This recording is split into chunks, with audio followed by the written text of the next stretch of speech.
Hello, captains, and welcome back. I am your host, USS Endeavor, and welcome aboard the Edinburgh, the Tech Tree Tier 7 light British cruiser. We are finally here, and we will be showcasing this ship in two forms. First, we'll be taking a look at what Hipper likes to play, the Agile version of this ship, which I've become quite fond of myself personally. But there's also another play style that is completely different and unique, and we'll be showcasing that in a different video as well. But for this video, if you'd like to skip ahead to the gameplay, it is at the 7-minute mark. Otherwise, stick around. Let's take a look at the build and how she plays. And who better to take the helm than William Tennent himself, the Agile Cruiser King for the British line. And everything is the exact same for an Agile build as it was for the Fiji. And we'll be using Azur Lane Rune and Baltimore. They both help with rudder shift, and Rune also comes with an additional buff to your turret traverse, along with Ingenious Full Speed Ahead, Velocious, steering gears, and Fully Packed. And speaking of steering gears, all 4 module slots help with the turret rotation, the rudder shift, and the last slot being the main battery reload. And it is fully upgraded. So let's move on to the rest of the stats. The Edinburgh comes with what is classified as super heals. As you can see, per second, it heals back 727 hit points for a duration of 20 seconds, which is very, very good. She also comes equipped with a sonar, which detects ships out to 4.4 kilometers with a 96-second duration, spotting torpedoes a little over 3 kilometers. And lastly, we will be taking a look at the radar, which did get a rework, and that will be showcased in this video as well. 9-kilometer range, duration 30 seconds, although for the rest of the team, that duration is only 25, which we'll talk about later. Moving on, the survivability, 36,400, which is a little low, but because of those super heals, your effective health pool is much larger, so keep that in mind.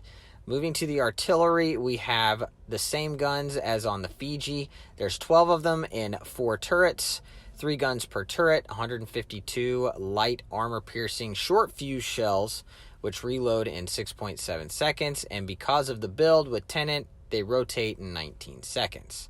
3,100 AP damage. The torpedoes, again, the same as the Fiji. You have 2x3, 6 total, 3 on either side. You can launch them 2 by tube. They do get a buff to their range to 10 kilometers, and the torpedo speed is 62 knots. Not going to be talking about the AA. We don't really need it for this match. There's no carrier. The maneuverability is where it's at with this build. Maximum speed is just shy of 37 knots. The turning circle radius is decent at 680 meters. And the rudder shift time is sub 2 seconds. So you can shift left and right in this thing rather quickly. And that helps when you need to bow tank, which we will showcase soon. Moving on to the concealment, which is a little bit of a tough thing for this build, but when you are agile and you have the armor that this thing does, you don't need as much concealment. 11.4 by sea and 7.2 by air. Shooting and smoke 5.7 kilometers and guaranteed 2-kilometer range. And lastly, we are going to take a look at the personal ship stats, because that is something that came out in this update. So here is my Edinburgh, which has a little under 100 battles played. I don't play this nearly as often as I probably should, and my win rate reflects that. My accuracy is sub 50%, and my torpedo accuracy is 14%, so that's not too bad.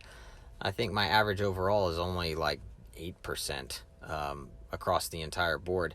The highest battle achievements in the lower right, apparently I had a close to 4,000 XP game, but the average results you can see in the upper right. I'm not going to read all that, but the details, if you want to pause it, you can take a look at my standard match results for the Edinburgh.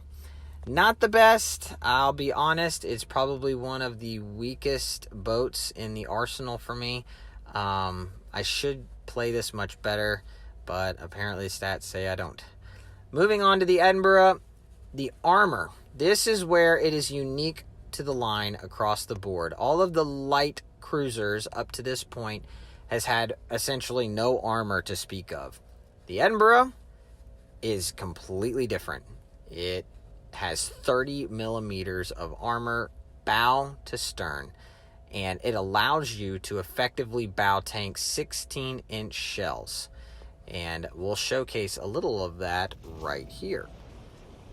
So the battleship that's off my bow is the Ashitaka, has 410 millimeter guns, and they are bigger than Iowa's, and they hit my bow and do nothing because the 30 millimeter bow on the Edinburgh is awesome.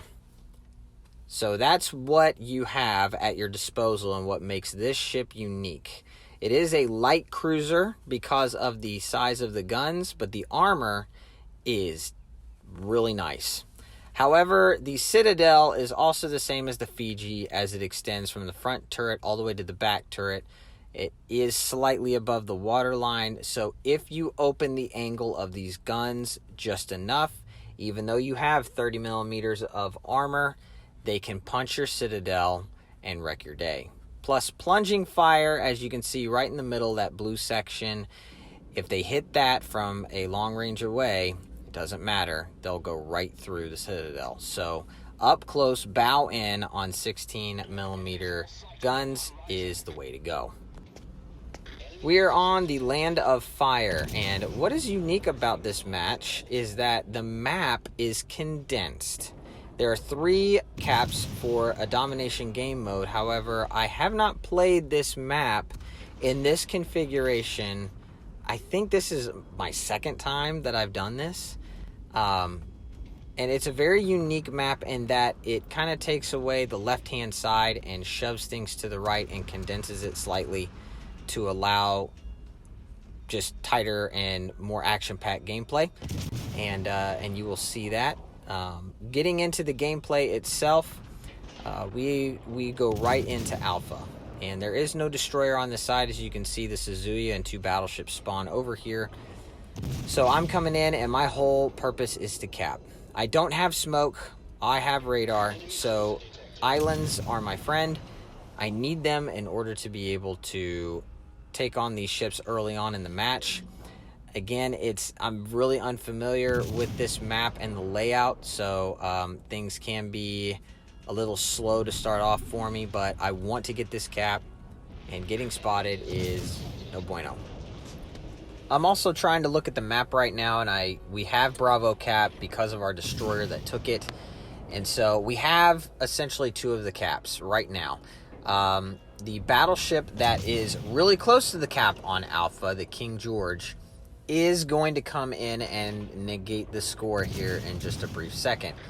And so I need to be staying in here so that they don't flip the cap. So our 2 battleships that are off of my stern are going to push around Alpha, which is going to make that King George really uncomfortable. Here I get spotted briefly. I'm not quite sure where it's at. It's probably that low spot in the island that just allows the King George to be able to see me. In either case, he's got his guns trained on me. The Suzuya way out there is gonna be a pest this whole game, and you'll see that he is just gonna stay at range, and he is just gonna pester me from afar.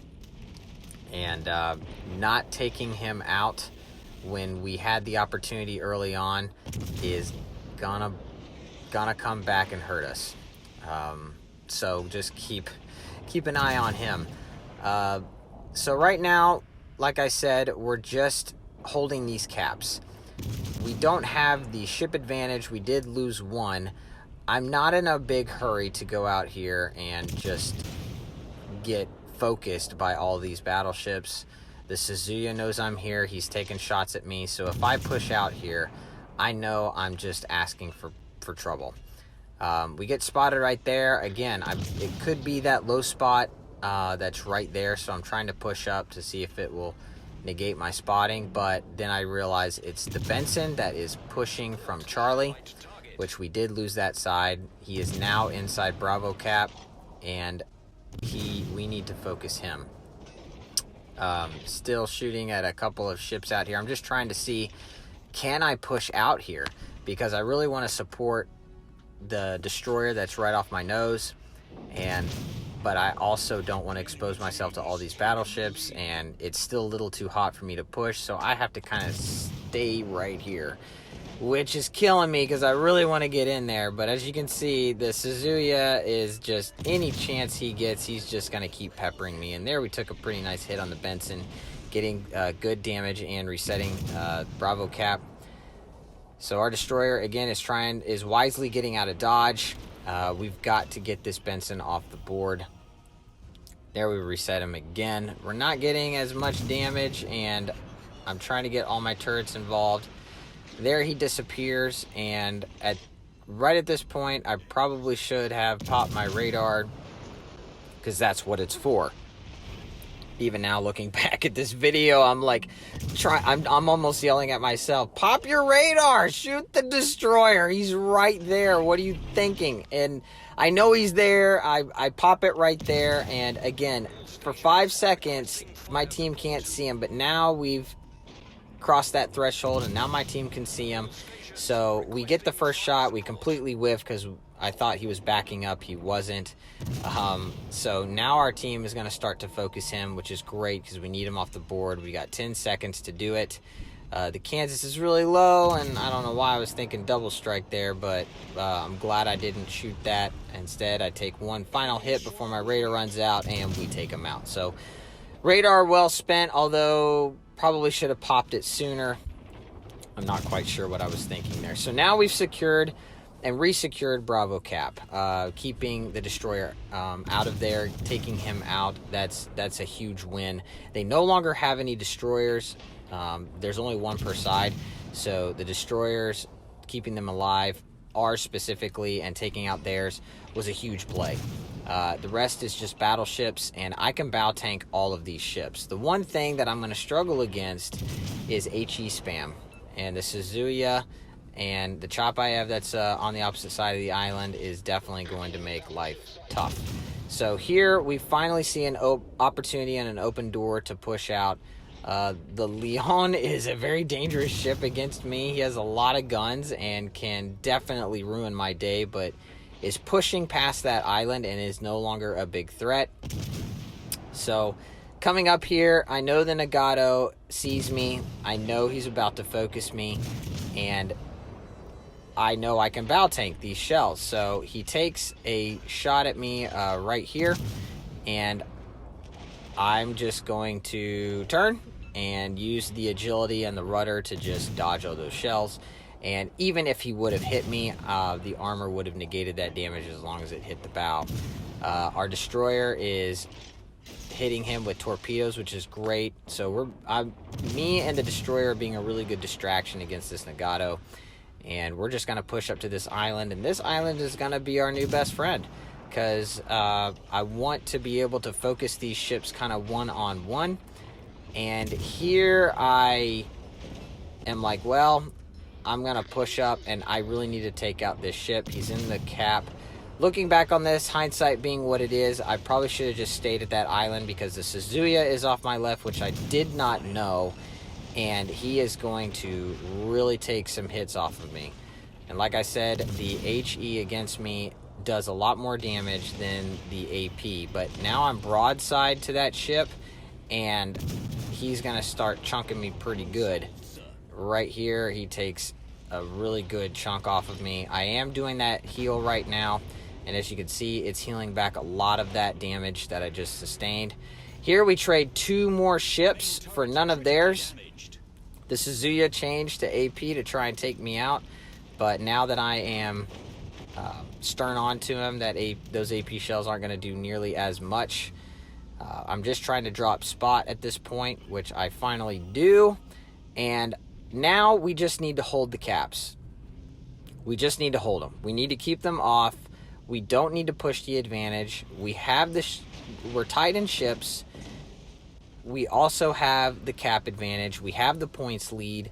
There's no reason at this point to push out. And here I'm looking at the map, and our battleship that was chasing down the Leon is way up there in the upper left-hand corner.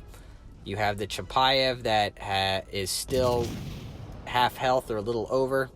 We take a shot because we're about to cross the island and nothing can really spot us at this point. And our destroyer, who has played this game really, really well so far, I just need him to stay alive. I'm going to go back to this island, like I said, which was my best friend and is going to be for the remainder of the game. Again, I don't have smoke.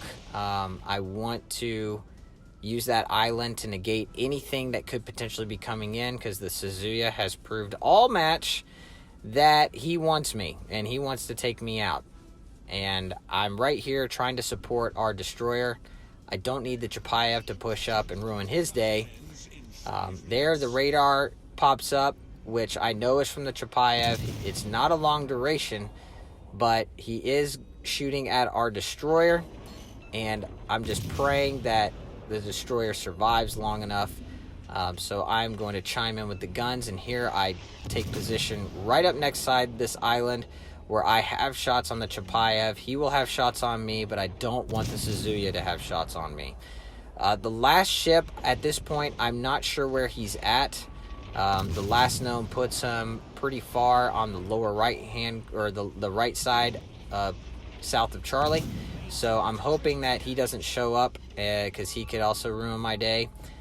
Torpedoes come in as we have the Hydro running, just because I don't want the Chapayev to throw his at me. And now I need help. I need the battleship's help. He has the ability to take out this Chapayev. I can't push out here because the Suzuya is he's being annoying.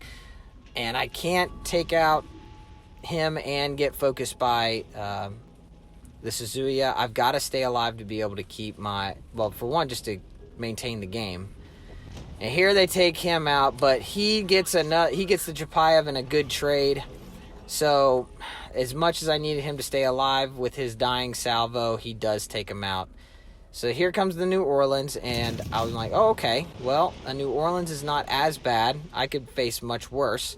However, the New Orleans has 203s, and he's wisely going to be using HE against me, and I can't bow tank that. He can bow tank me. My AP shells become a lot less effective against him.